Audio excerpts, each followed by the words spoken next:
Moving on, this is from the timesonline.co.uk. It's vitamin D better than vaccines at preventing flu, report claims. And we've actually talked about this before also on our show, so it's always good to see these vindicating news sources to reiterate certain points from other legitimate news sources we've found.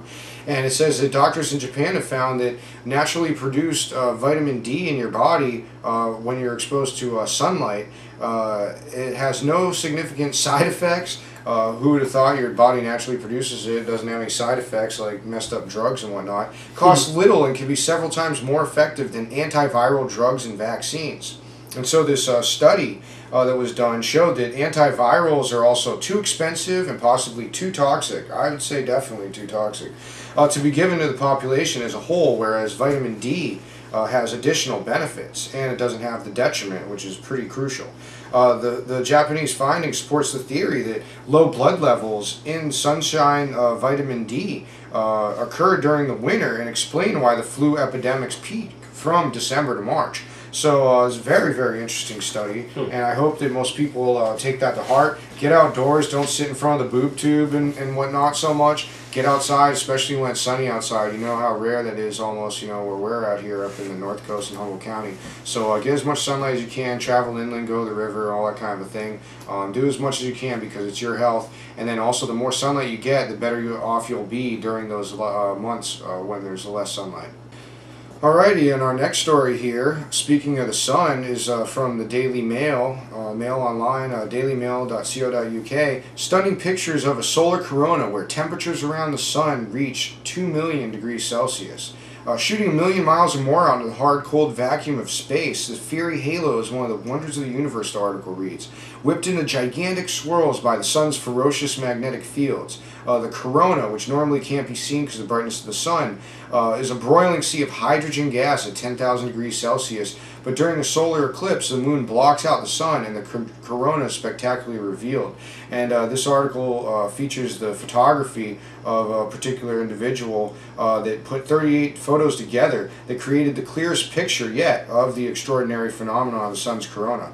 And also the sun primarily heats everything on our planet and has been vastly ignored by this global warming hysterics and whatnot. But anyways, despite the thinness, the corona is incredibly powerful and it can actually emit massive storms and flares, powerful enough to eject blobs of gas at millions of miles per hour towards our planet and others.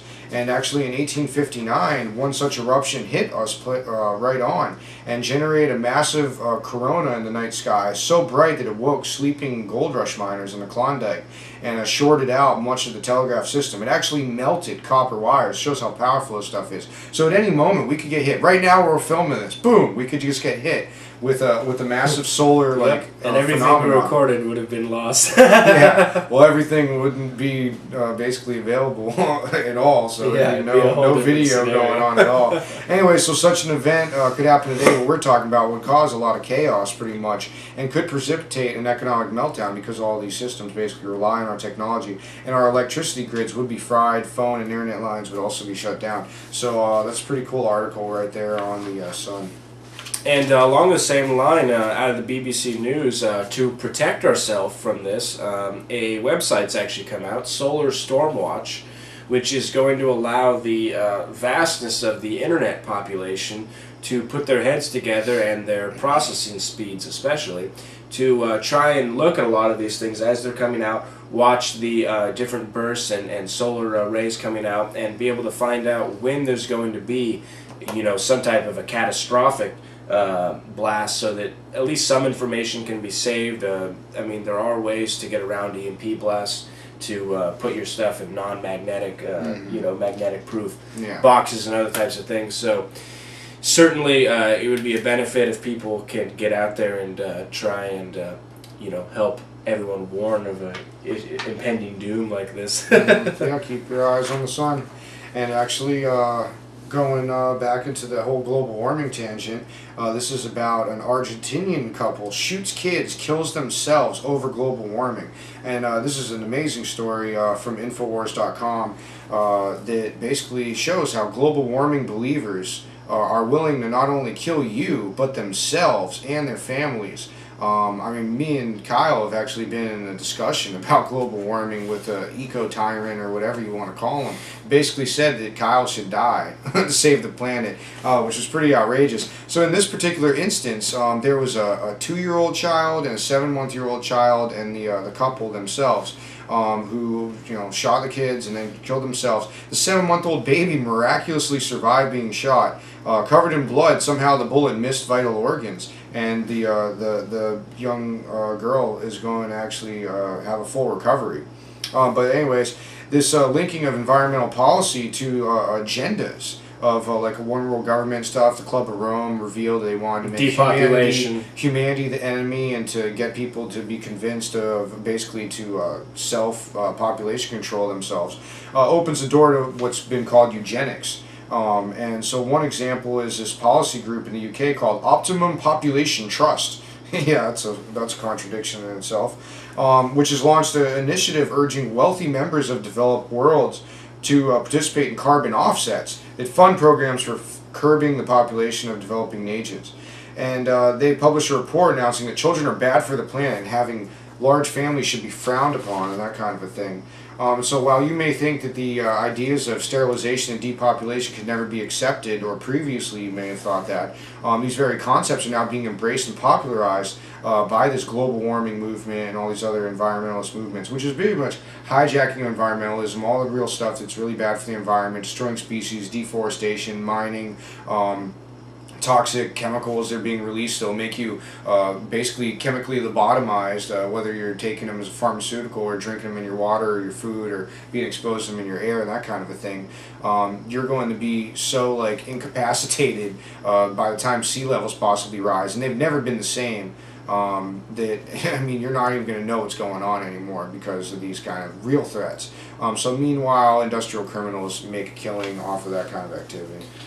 And the key thing is that they always are going for this depopulation. They always want to get rid of the population, which is what we've seen of the current elites through especially the last 100 years, and even the last few hundred, with the activities that happened here in the Americas and the murdering of millions of people and everything. And so you see all of this culminating together, and you really get an eye for what these people are about. At the top, the very top we're talking about, your average person who wants to save the planet and wants to make sure we don't pollute it, has their heart in the right place and is trying to do the right thing, but often gets deceived by these World Wildlife Fund, Rothschild types. Yeah, pretty much co-opting a genuine good thing. I mean, we can all see our plants being destroyed and exploited, but we don't have to necessarily be the enemy. We can live in harmony with our environment, and we have to just understand humans how we're aren't not the enemy. I mean, they put that out in the Club of Rome thing. That was a major thing they tried to get across, is that people are the enemy of the Earth, to make and you that's not the the case at all. When primarily the sun is driving temperature changes on our planet. It's never been the same. We were just talking about there's massive events on our sun that cause like catastrophic changes on this planet. So, I mean, you do your research and you'll find out about underwater sea ruins, like the sea mounds off the coast of Japan, or other ones off the Bay of Bengal near India, and ones off of the coast of Cuba, hundreds of feet under the water and that kind of thing. So, I mean, sea rise, it's something that happens. The climate's not in stasis, it changes, so. Yeah, and on the climate issue, the UN has had to acknowledge all of these different scandals that have come out, ClimateGate, GlacierGate, all the rest of them. And in the wake of errors, covers-up, and scandals, the United Nations officials are having to announce a review of their Intergovernmental Panel on Climate Change. And they're going to have basically a group of scientists review their panel and see the methods that were used and point out where there have been inaccuracies. Because they've really lost a lot of credibility because of the emails and everything that were leaked by those scientists, showing how they were trying to manipulate data and get rid of other scientists who disagreed with their opinion. But they still have their faithful little core group of devotees, which is pretty scary. But moving on to another realm of world events, this is from Yahoo News, from the Associated Press. It's entitled, Israel, Syria Pursue Nuclear-Powered Mideast. And, I mean, as far as I'm concerned, the whole idea of doing nuclear things is basically playing Russian roulette with the Earth. So this story says that bitter rivals, Israel and Syria, want to pursue atomic power plants. which would complicate a diplomatic storm that's been brewing over Iran's nuclear program and fuel widening suspicion across the Middle East. Israel's infrastructure minister said that we need this energy source because it's environmentally clean. And as I said, yeah, right, you could pretty much be destroying a pretty significant part of our environment. But it doesn't also, produce CO2. Yeah. And it could also be a terror target and that kind of thing, which could be used to fulfill all sorts of agendas and that kind of a thing. So it's a pretty sketchy situation on what they're trying to do. But in history, actually, in 2008, Israeli warplanes struck down a Syrian site that it alleged was going to be a plutonium-producing reactor. And also, Israel raided in 1981 Iraq's partially built Osirak nuclear reactor. So we can see pretty much how they'll feel about this thing. And it's going to take them 15 to 20 years for them to build their own reactor right now. But it's just a pretty crazy thing. I think some people want to have nuclear technology so they can maybe have the weapons and have some kind of protection with the mutually assured destruction, where basically, like, if you have a nuke, that no one's going to mess with you because everybody's going to be left in a crappy position as a result. But I think that we just shouldn't even have it. We need to stop all this technology. The waste, like, the containers they put the waste in degrade before the waste is not volatile. So I mean, it's just insanity to me.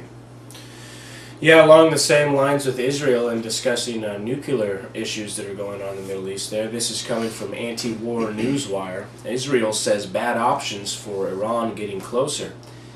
They say letting the country develop nuclear weapons or using force to destroy its nuclear capabilities are closer than they were a year ago. This is coming from Gabriela Shalef, who is the Israel's UN ambassador. Shalef and high-ranking Israeli and U.S. government military leaders, both in Washington and Jerusalem, are currently discussing whether a military strike could stop Iran's nuclear program.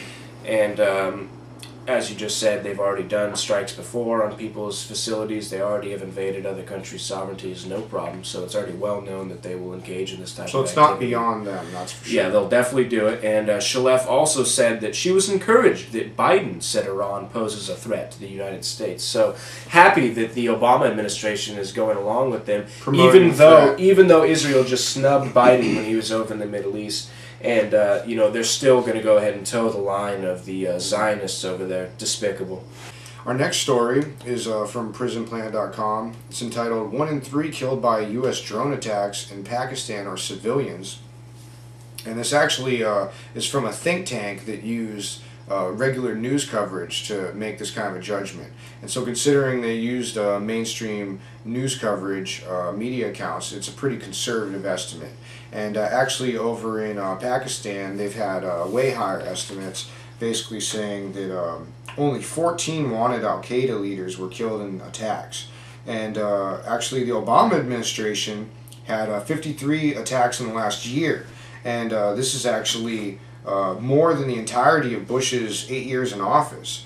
So he has pretty much a record. Surpassed Bush in the war in Afghanistan. Yeah, and so he has a record, budget for the record defense budget. Yeah, they call it defense, but it's offense, and then all that kind of thing. And he also refuses to acknowledge the existence of unmanned drones programs being inside Pakistan, but it's very likely. But anyway, so this report came from the New America Foundation, and it's just pretty outrageous that people are being described as militants. But I mean, these could be normal people trying to defend their homes.